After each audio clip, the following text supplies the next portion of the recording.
There is no doubt that Adidas's Adios Pro 3 has been successful. Look at any top 10 in any world major marathon, and all you see is Adios Pro 3 versus Vaporfly 2 or 3 now. But that doesn't mean that this shoe wasn't almost ruined by some very poor design choices.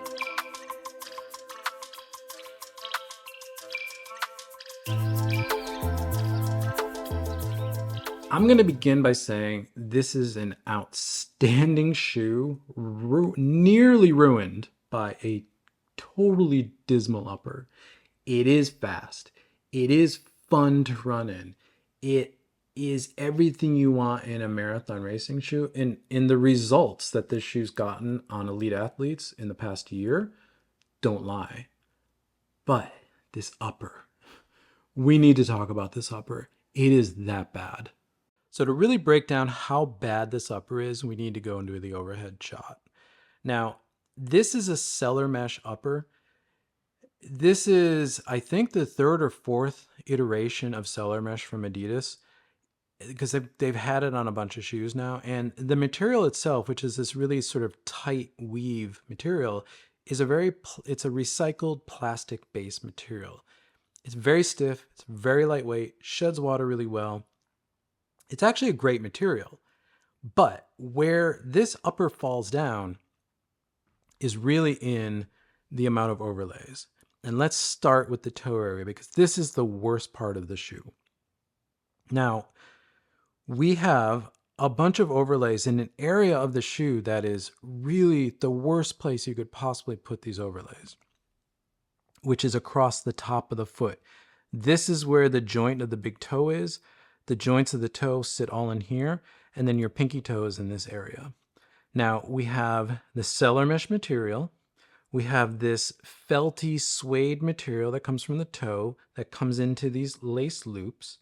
We have this material and then this material, which, to be honest, are bonded to the inside of the Cellar Mesh, which is fine, but there's a texture difference in here, and there is a little tiny sort of change in feeling that in there. It's very minor, but you do feel it. It is a secondary layer of material in there. Additionally, we have these lace loops, which are just here, which require stitching, an anchor, which is a stitch. There's a bonding agent for all of this stuff. So basically, in the worst area of the shoe, right here, you are getting 4 or 5 layers of material, depending on where you are in this, which is awful. It's horrible, because this is the area of the shoe that you want to keep as much of that out of. That's also why Nike and the Vaporfly has that offset tongue, so they can move some of it over here, so it's not on that big toe joint, which is a real pressure point for a lot of shoes. Additionally, with this upper, the tongue in this upper, which you can see, it's just floppy. It's a sort of felty suede material. It is such a bad material that it requires a huge anchor down here. So the stitch in here is actually massive, and you can feel it right here and here. And if you put your hand in the shoe, you can feel it under. There's a very rough stitch right here. So in this entire area, you have a bunch of overlays. You have some mechanical lace loops with a mechanical anchor into it, all in the worst possible area for friction, rubbing, chafing that you could possibly put it in. In fact, I've got the worst blister on the joint, this joint of my big toe, and I don't even really have bunions. I got the worst blister here that was insane. I've never gotten that in a shoe before. To be fair, this upper is fairly generous. It's fairly wide. So I wasn't getting a lot of rubbing on my pinky toe, but I still felt this edge over here, and I could feel this transition in here. And it's more about how your sock slides against this material. Moving up the upper, in the eyelet chain, we don't really have any other fasteners. It's all here. We will talk about that in a moment. But if we move into the heel, this is the other big problem. You can see there's a bunch of overlays in here, but I hope you can see in the camera that there's a lot of roughness. Like, the material of this heel pad is really rough. In fact, it's really extra rough right here. And again, I don't think you're going to see this, but there is a stitch, a very substantial stitch here, and another one over here. And there's also a stitch right here. This material, this material that's on the heel counter is also really rough. And while the heel counter, there's not a lot here, I'm fine with that. This material that's on the inside of the heel counter is not very soft. It's not very smooth. And then you get up into the transition of the actual lockdown of the heel. Unlike pretty much every other brand, Adidas has these two pads on both sides of the Achilles as opposed to one pad that kind of goes around and maybe pulls your Achilles a little bit out of this pocket, maybe giving you a little bit better lockdown, maybe for some people a little less good lockdown. But Adidas doesn't have that. Adidas has these two. So what that ends up doing is creating a pinch point, which is now pinching your Achilles in the back of the shoe and forcing this stitch, and this stitch to rub against your Achilles, which is insane. Again, I got the most crazy blisters on my Achilles and then Achilles discomfort, like pressing into my Achilles, that I've just never gotten on any other shoe. So it's just, I don't know what they were thinking with this. Now, the biggest problem with this shoe outside of the overlays is the fit. So when you have a race shoe or any running shoe, the midfoot lockdown, the lockdown right here, how this area locks down and holds your foot in the shoe is key.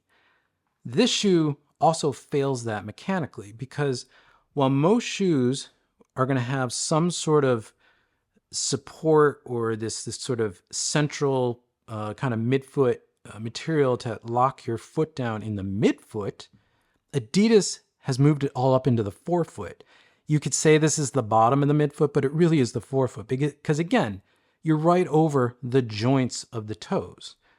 So you're compounding all the overlays in here by putting all of this pressure from these two lace loops and then this material that sort of pulls up into the forefoot, which creates an insanely weird lockdown on this foot, on this shoe. Because now your foot sits in here like this, but you're locked down only here. So to get any sort of midfoot lockdown, you need to really crank these laces down, like really crank them down. But this tongue is so flimsy and so useless, and these laces are so thin and so cheap, which seems to be a trend on Adidas racing shoes, that when you really pull these tight, this material offers no protection. So these dig into your feet, and I'm saying they cut into the top of your feet. Because these laces, when they're pulled tight, they get really narrow, and sometimes they sort of curl up and they get even more narrow. I got cuts on the top of my foot from these laces because this material offers no protection. And if you don't lock down the midfoot, again, no shoe ever has its key midfoot lockdown in the forefoot. If you don't lock your midfoot down, what you end up getting is your foot starts to swing side to side. So your heel will swing ever so slightly in the heel cup, which makes all of this nightmare even worse. I mean, it's comical how bad this upper is actually. Now, the other thing that doesn't help any of this stuff is the midsole. Again, very good midsole, but the midsole is a lot of foam and it's a very high stack of the foam. So if you're on any kind of cornering or off camber, your foot just wants to slide out. Or if you're only locked down in the forefoot, your ankle wants to kind of go outwards. Again, the little tiny, I'm talking probably millimeters side to side wiggle that you get in the heel, it just accentuates all of that because the outsole is so tall.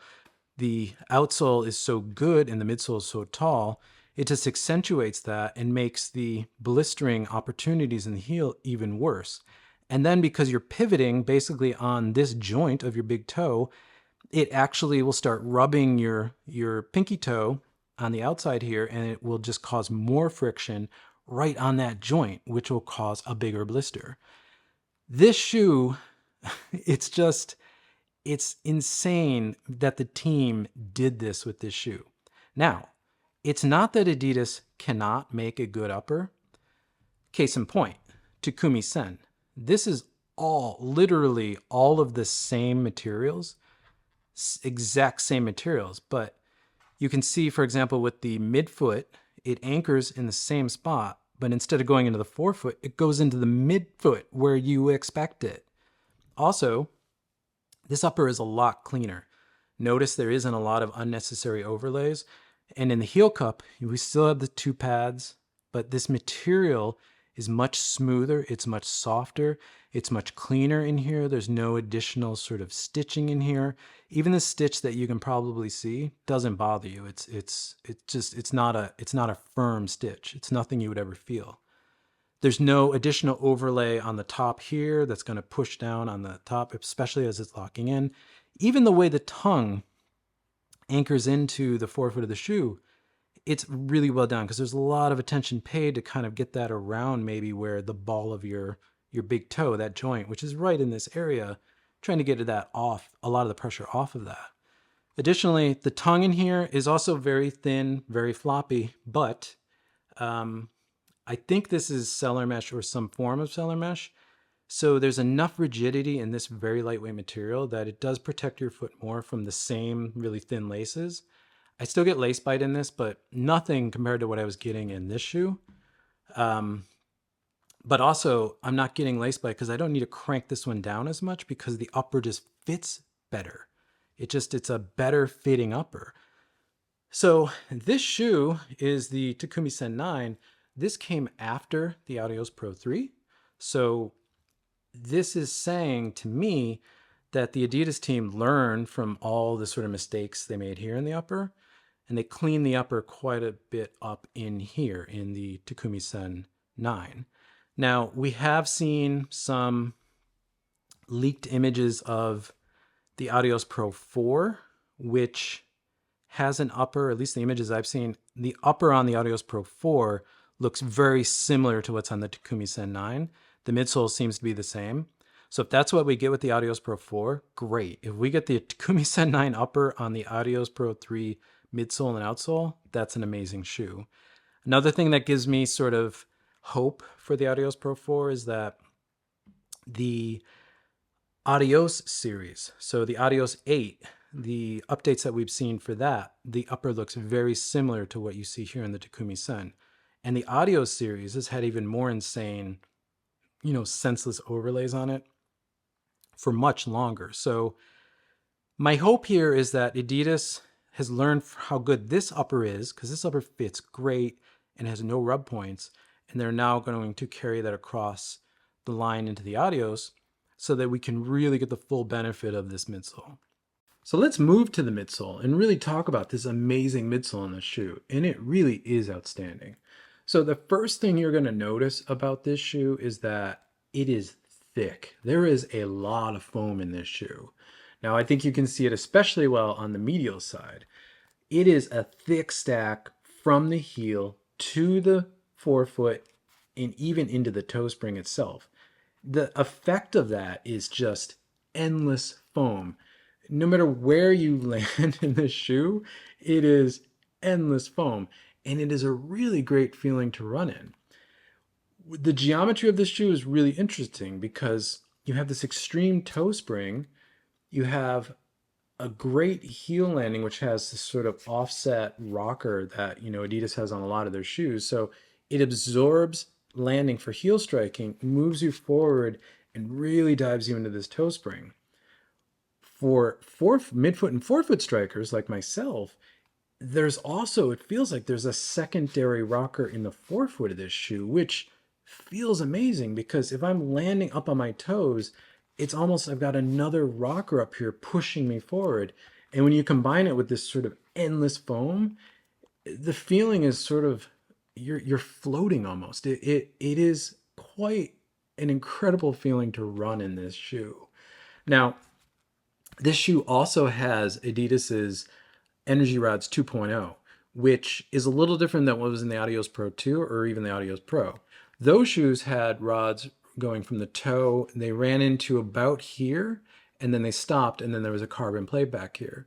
This Energy Rods 2.0 system is running from the heel into the toe. So they're all joined here, and there's actually what Adidas actually calls a pretzel back here, where all the carbon rods sort of come together, and then they branch out into the forefoot of the shoe. Now, I think Adidas's engineers understand the properties of Lightstrike Pro really well because they really leaned into this energy rod system.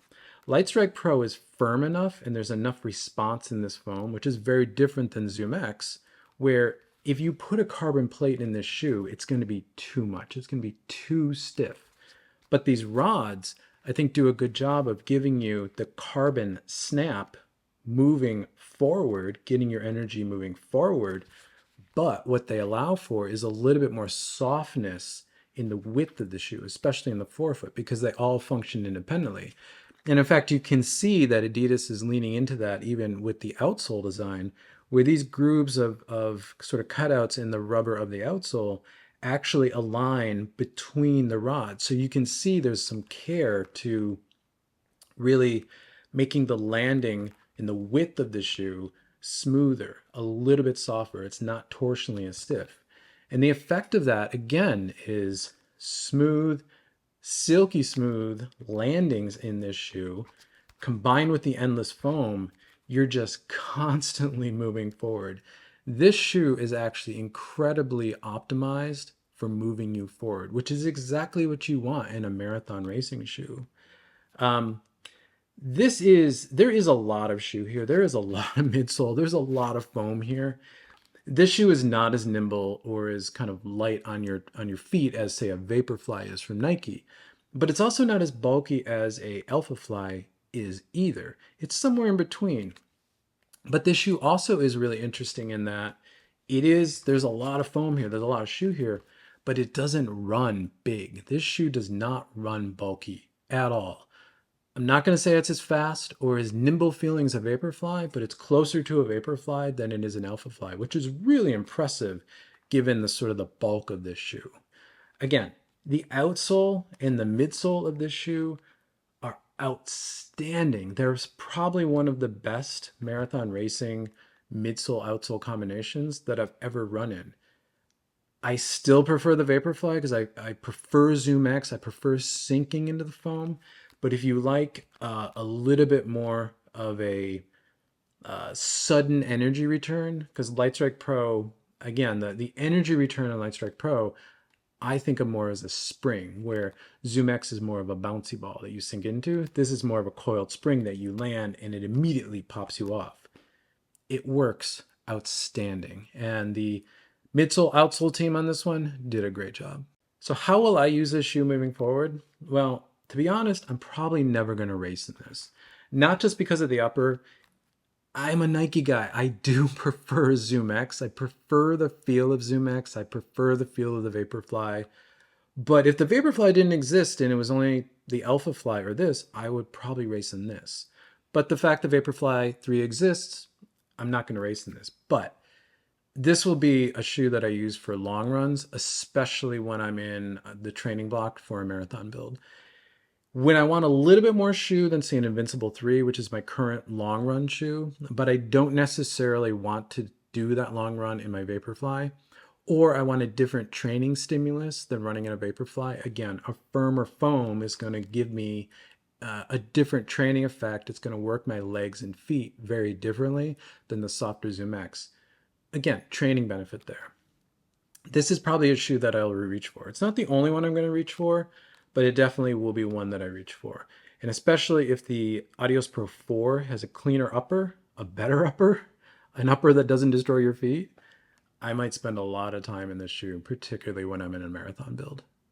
So there you go. There are my thoughts on the Adios Pro 3. Tell me what you think of the Adios Pro 3. Have you run in it? It's an older shoe at this point, so if you're interested in that shoe, you've probably run in it at this point. Again, I know there's an Adios Pro 4 coming out probably within, I would say, 2 months of the recording of this video, which is May 2023. And I hope they just clean everything up and give us sort of the most optimal version of the Adios Pro that we possibly could. So let me know what you think about the Adios Pro 3 in the comments. I've got a couple more Adios Pro 3 or just Adidas videos coming out where I'm talking, more about the Adios Pro 3 and maybe the relationship to the Takumi Sen 9 and some other thoughts on the Adidas running line. So if you want to see those, subscribe. They'll pop up in your feed. As always, drop a like on this video. It helps more people see this video and this channel continue to grow. And for that, I always appreciate it. And with that, I will see you in the next one.